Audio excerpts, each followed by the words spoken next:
इसलिए इसको बीच में छोड़ना पड़ा।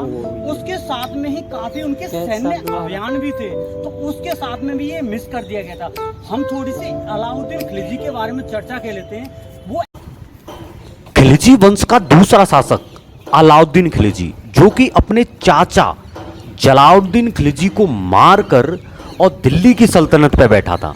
हम बात करने वाले हैं आज अलाही मीनार के बारे में। साथियों, ये क्यों बनाई गई थी? तो साथियों, एक व्यक्ति रहे, लेखक रहे फरिश्ता, तो उन्होंने लिखा है कि अलाउद्दीन खिलजी ने उत्तर भारत से लेकर दक्षिण भारत तक बड़े भूभाग पर कब्जा कर लिया था। तो साथियों, ये उस ज़माने की सबसे कंट्रोवर्शियल बिल्डिंग थी। साथियों, इसका इंटेंशन ये था कि जो कुतुब मीनार बनी हुई है उससे डबल साइज में बनाया जाए और इसकी लंबाई है उससे भी बड़ी हो। हालांकि जिसकी लंबाई है वो 27 मीटर के समथिंग बताई जाती है, और जिसका स्ट्रक्चर है जो बनाया गया था अलाउद्दीन खिलजी के द्वारा, तो अलाउद्दीन खिलजी अपनी पहचान बनाने के लिए इस बिल्डिंग का निर्माण कराना चाहता था एज ए विजय स्तंभ के रूप में, जो कि इस प्रकार से उसने सैनिकों की अगुवाई की थी और बड़े बड़े क्षेत्रों को उसने जीता था। चित्तौड़गढ़ का किला हो या फिर रणथंभौर का किला हो या फिर आपका तुम्हारे जालौर में आपको देखने को मिला होगा। जिस प्रकार से उस सैनिक की अगुवाई थी, तो उसके प्रतीक के घमंड के तौर पे आप कह सकते हैं ये बनाई गई थी। लेकिन साथियों, इसका जो स्ट्रक्चर है बहुत ही डेमोलिश स्ट्रक्चर निकला। ये बहुत ही ख़राब प्रोजेक्टर के माध्यम से बनाई गई थी। न तो इसमें कोई लय थी न ताल था, सिर्फ और सिर्फ एक बिल्डिंग के तौर पर बनाया जा रहा था। और बीच में आप देखेंगे तो पिलर का भी निर्माण किया गया था, जिसके सारे थे सीढ़ियाँ निकालने का काम किया जाता था। लेकिन साथियों, जो इससे स्ट्रक्चर बहुत ही ख़राब था, इसलिए इसको बीच में ही रोक दिया गया था। इसलिए इसको बीच में छोड़ना पड़ा। उसके साथ में ही काफी उनके सैन्य अभियान भी थे, तो उसके साथ में भी ये मिस कर दिया गया था। हम थोड़ी सी अलाउद्दीन खिलजी के बारे में चर्चा कर लेते हैं। वो ऐसे व्यक्ति हैं जिनके शासनकाल में सबसे ज़्यादा साके हुए हैं और जौहर हुए हैं। साका और जौहर को हम थोड़ी रूप से विस्तृत रूप से चर्चा करें तो हम थोड़ी सी उसके बारे में जान लेते हैं। जैसे कि आपने सुना होगा पद्मावती जौहर, जो एक मूवी आई थी पद्मावती, उसके नाम से बहुत सारी चर्चा में थी वो मूवी। काफ़ी उसके प्रति आंदोलन भी हुआ था, लोगों ने काफ़ी आगजनी भी की थी, जैसे जयपुर में देखने को मिला था, काफ़ी बड़े बड़े शहरों में देखने को मिला था। यही वो व्यक्ति हैं जो चित्तौड़गढ़ पर पहला हमला किया था अलाउद्दीन खिलजी के द्वारा, जो कि नुसरत खां और अलुगा खान के सैनिक के अगुवाई में जो दो व्यक्ति थे, और एक और था उनका मलिक कुफर, जो कि तीन सेना पदाधिकारी थे, जो कि मुख्य रूप से वही हमला करते थे, वही सैन्य की रणनीति बनाया करते थे। तो वहीं पर पद्मावती का जौहर हुआ था। वहाँ पर राजा थे, उनका नाम था रतन सिंह रावत। तो राव रतन सिंह के द्वारा वहाँ पर, जो कि बहुत बड़ी उनकी एक कविता भी है जो पंडित नरेंद्र मिश्र जी के द्वारा चित्तौड़गढ़ पे एक अच्छी तरह से फिल्माई गई है। उनको आप सुनेंगे तो अच्छा लगेगा कि दोहराता हूँ सुनो रक्त से लिखी हुई कुर्बानी, कि वो आप कविता सुनोगे तो काफ़ी अच्छा प्रेरित रहोगे। लेकिन जो मीनार का भी स्ट्रक्चर देख रहे हो, ये पत्थर आप देख रहे हैं, ये पत्थर यहाँ के नहीं थे। बेसिकली उन्होंने जो 5 मुख्य सैन्य अभियान किए थे, जो कि पहला था उनका जो गुजरात की तरफ, वहाँ पर गया था करण वाघेला के, गुजरात में जो एक करण वाघेला के शासक करते थे, वहाँ पर उनको तो भगा दिया गया था। लेकिन उनकी पत्नी जो कमला देवी थी, उनको दिल्ली लाया गया था और दिल्ली में फिर उनके साथ शादी रचाई गई थी। फिर शादी के बाद पता नहीं क्या क्या किया गया था, फिर उनको बाजार में बेच दिया गया था। इस प्रकार की प्रथा हुआ करती थी। उसके बाद से फिर जौहर की कहानी चालू होती है, और फिर उसके बाद में पहला जौहर कहा जाता है वो होता है तुम्हारी रणथंभौर में, जो कि हमीरदेव चौहान, जो कि चौहान वंश के सबसे पहले शासक कह सकते हैं उनको, सबसे पहले नहीं कहूँगा, लेकिन काफ़ी प्रभावशाली और शक्तिशाली शासक थे हमीरदेव चौहान, जो कि वहाँ पर रणथंभौर के किले में होता है। उससे कहते हैं जल जौहर, जहाँ पर जल जौहर में उनकी पत्नी और उनकी बेटी ने पहला जल जौहर किया था। उसके बाद में आप देखेंगे 301 में या 302 में आप कहें तो चित्तौड़गढ़ का शाखा होता है, जिसमें पद्मावती के द्वारा सभी महिलाओं ने एक साथ मिलकर जौहर का लिया जाता। जौहर क्या होता है? एक्चुअली में एक कुंड बनाया जाता था, जिसमें लकड़ियाँ डालकर जब किसी उनके पतियों पर किसी प्रकार की कोई असुविधाजनक कोई चीज़ें होती हैं या फिर ऐसा लगता है कोई संकट की घड़ी आती है, तो वहाँ पर उसमें आग जला के सारी महिलाएँ उसमें आग में, जलती हुई आग में अपने प्राण दहा कर देती थी, तो उसको जौहर कहते हैं। फिर उसके बाद में जालौर में होता है, जहाँ पर कन्नड़देव चौहान थे। फिर उसके बाद में आपका जैसलमेर का भी आपको देखने को मिलेगा। फिर उसके बाद में आपको और इस प्रकार के काफ़ी ऐसे उनके शासनकाल में साके हुए थे। तो साथियों, हम यही छोटी सी आपके लिए चर्चा थी इसके बारे में, कलाई मीनार के बारे में। फिर मिलते हैं हम। अब हम कॉम्प्लेक्स के दूसरे भाग की तरफ चलते हैं और यहाँ पर साथ ही में ही है शमसुद्दीन अल्तमिश का मकबरा, जो कि इंडो इस्लामिक लिपि से बनाया हुआ बड़े ही शानदार तरीके से, और उसकी जो नक्काशी है, जो दीवारों पर उत्कीर्णन किया गया है, वो वाकई शानदार है। तो हम इसकी विस्तृत रूप से थोड़ी जानकारी लेते हैं और साथ ही साथ हम वहाँ से थोड़ी इसके स्ट्रक्चर के बारे में बात करेंगे। अभी आप जो देख पा रहे हैं साथ ही साथ में उस ज़माने के ऐसे कुछ प्रोजेक्ट थे जो बीच में ही अधूरे छोड़ दिए गए थे। इसका जो डोमोलिश जो किया गया था वो समय समय पर होता गया है, लेकिन साथ ही साथ में इसमें जो अलाउद्दीन खिलजी के द्वारा 1/3 भाग को दोबारा से रिकन्स्ट्रक्शन किया गया था, तो उसमें वो भी आपको देखने को मिलेगा। अब हम बहुत ही नज़दीक हैं अल्तमिश मकबरे की तरफ, जो कि वाइट मार्बल और रेड स्टोन के मिश्रण से बनाया गया इंडो इस्लामिक का प्रतीक कहा जाने वाला इल्तुतमिश का मकबरा, जो आप देख रहे हैं। चारों तरफ इसमें मेहराब बने हुए हैं। मेहराब के साथ में जो कैलगरी के जो लिपि के द्वारा यहाँ पर दर्शाया गया, आप देख सकते हैं इनकी दीवारों पे, जो कि 3 डोर हैं, 42 फुट इनकी हाइट है, और ये तीनों मेहराब हैं, जो तीनों गेटों पर मेहराब के द्वारा दर्शाया गया है। ये वाइट मार्बल से इस मकबरे का निर्माण किया गया था। साथ ही साथ में आप ये देख रहे हैं जो फ्रंट में है, और ये रेड स्टोन का भी यहाँ पर इस्तेमाल किया गया है। दर्शक काफ़ी लोग आते रहते हैं।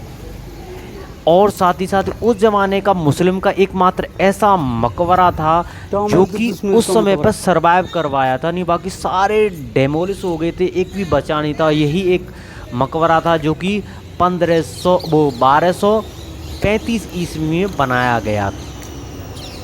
ये इल्तुतमिश का मकबरा है, जो कि रजिया सुल्तान थी ना, उसके ही कुतुबुद्दीन ऐबक का ही ना, हाँ। वो पहला एम्परर है।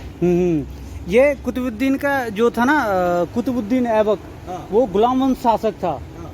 अब आप ये कहोगे कि गुलाम भी कह रहे हो, शासक भी कह रहे हो, तो इसमें भी बहुत बड़ी थ्योरी है।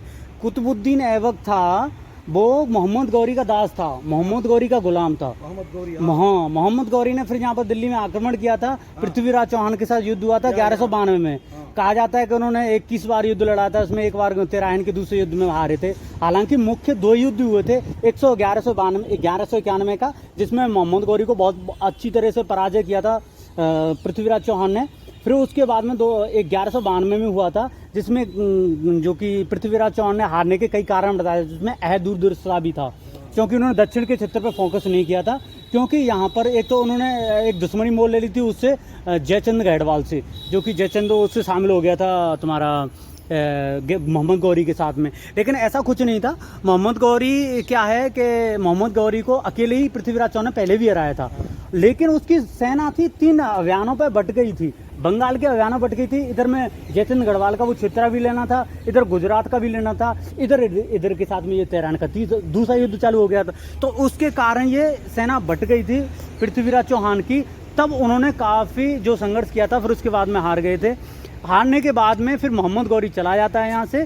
फिर वो मोहम्मद गौरी था ना, उसका दास था वो कुतुबुद्दीन ऐबक। फिर उसकी बेटी के साथ में उसके संबंध हो गए थे मोहम्मद गौरी के साथ में।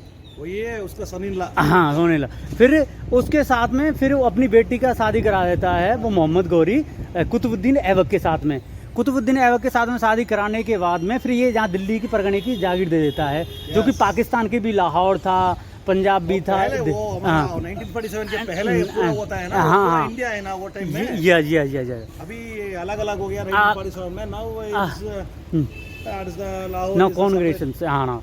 So well, these are all the states virtually belongs to one specific region. Yes, because of that Basha. Washa, है ना। तो पहले क्या होता, वो गुलाम वंश थे, दे आर स्लेव्स थे। Yes. तो वहाँ पर गुलाम ही कहे जाते, तो वो गुलाम की प्रथा चली आ रही थी। वो इल्तुतमिश था, उसका बेटा था, क्या नाम था, कुतुबुद्दीन ऐबक का आराम शाह। तो आराम शाह में जो रणनीति करने की या फिर सल्तनत को संभालने की उसमें इतनी बड़ी समझदारी नहीं थी। तो इसके कारण क्या हुआ था, इल्तुतमिश ने बड़े आराम से बड़े आराम से हटा देता है। Yes. क्योंकि अब इल्तुतमिश था, उसकी बेटी के साथ संबंध हो गए थे, जैसे ही उनका चलता आया था तो फिर आराम से वो हटा दे, फिर ये उसको मार के फिर ये इल्तुतमिश गद्दी पे बैठ जाता है। फिर उसकी बेटी रजिया सुल्तान थी, फिर इसका बेटा था इल्तुतमिश का। फिर उसके बाद में वो क्या नाम था, रुकमुद्दीन शाह इल्तुतमिश का दूसरा बेटा था, उसको गद्दी पे बिठा देते हैं। जो कि इल्तुतमिश था उसके टाइम में 40 तुर्काना चहलगामी 40 लोगों का, व्यक्तियों का समूह बनाया गया था। उसमें उनका कारण यही था बनाने का, क्या राजा को कोई विरोध करता है तो 40 लोग ऐसे थे कि उसको मार देते थे। तो 40 लोग एक्चुअली अपने प्रोटेक्शन के लिए बनाए थे इल्तुतमिश ने, लेकिन बाद में जाके उनका अलग गलत तरीके से इस्तेमाल भी चालू हो गया था। फिर वो राजा एक मुखौटा रह गया था और वो ही गद्दी पे संभालते थे 40 लोग। लेकिन इस समय पे जो गयासुद्दीन बलबन है उसकी बड़ी समझदारी के साथ में 40 का प्रकोप कम किया गया है। फिर गयासुद्दीन बलबन बैठा है गद्दी पर, जिन्होंने किस तरीक़ा से मारा कुटाई की थी, फिर उनका पूरी तरह से उनका विनाश किया, तब वो आके बैठा है। तो एक्चुअली में बहुत अच्छी स्टोरी है इनकी। और बाद में फिर जाके इल्तुतमिश मर जाता है, रजिया सुल्तान का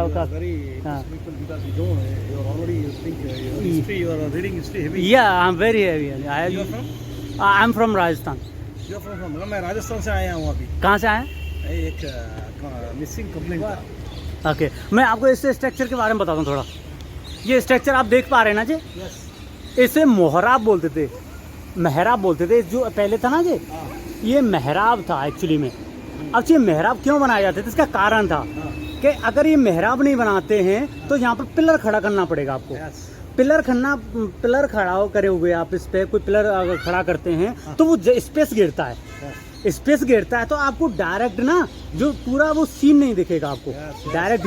तो इसलिए इस मेहराब का निर्माण किया जाता, चौखट रखी ऊपर से। तो ये जो आप किलाई देख रहे हैं जी फारसी भाषा में आयतें लिखी गई हैं जी। फारसी भाषा का है जी, ये फारसी भाषा है। ये न तो अरबिक है ना कुछ, ये फारसी भाषा में लिखी है, जो तुर्की से पहले लाई गई थी, फारसी भाषा थी। अब इसके अंदर जो बने हुए आर्काइव बोलते हैं, तो इंग्लिश में बोल रहे हैं आर्काइव, और इसको बोलते हैं महराब। अब जी आप जो पिलर देख रहे हैं ना, ये जो पिलर हैं इसमें आपको इंडो एंड फारसी कला का भी आपको काफ़ी ज्ञान मिलेगा, क्योंकि इसमें आपको लोटस के भी फ्लावर दिख रहे हैं आपके। तो लोटस का पहले था कि पहले जो सल्तनत थी हमारी दिल्ली में, पहले जो राजा थे वो लोटस जो कमल का फूल था वो इतना वो नहीं माना जाता था पूजनीय, ये बाद में हुआ गया है। तो पहले बाद में ये बनाया गया था, इसे बोलते हैं कैलगरी के हिसाब से बोलते हैं इसे। उस समय की लिपि थी, उसको कैलगरी बोला। तो हाँ मुझे पता हो गया, कैलगरी है, ये कैलगरी लिपि है। और आप ये चारों तरफ से देखोगे ना, तो ये इस साइड होगी तो इस साइड एक उसी नहीं मिलेगी आपको, सेम नहीं मिलेंगी, डिफरेंशिएट होगा। क्योंकि पहले इतनी निपुणता नहीं थी कि सेम इधर बना लिए तो इधर भी बना लेंगे। अंदर का भी देखोगे आप, अंदर का भी मार्बल से बना हुआ है।